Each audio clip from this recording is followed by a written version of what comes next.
अमचन music की शानदार प्रस्तुति।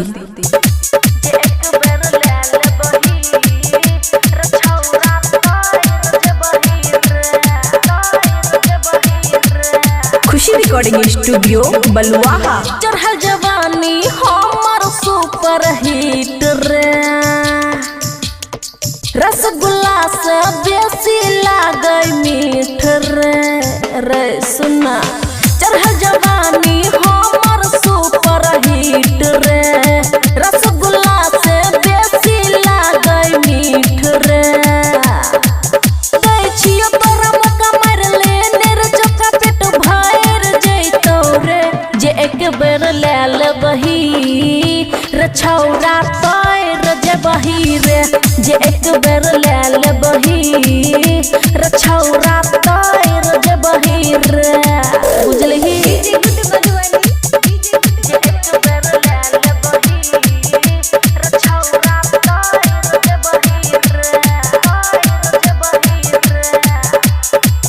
ज्यादा जानो से तोरा हम मानै छियो, ते दै खातिर तोरा एते कानै छियो बाबू सुन।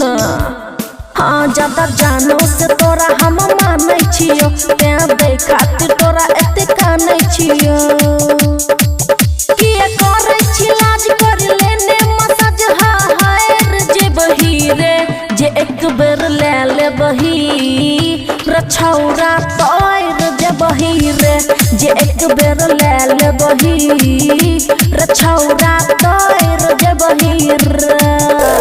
डीजे गुड बजवानी, जे एक बेर ले लेबही रे छौरा तोर जेबही रे, तोर जेबही रे। कौन बात के तोरा छौ मजबूरी रे, अमनुआ की छै खुशी के जरूरी रे। कौन बात के छौ तोरा मजबूरी रे, अमनुआ की खुशी के छै जरूरी रे।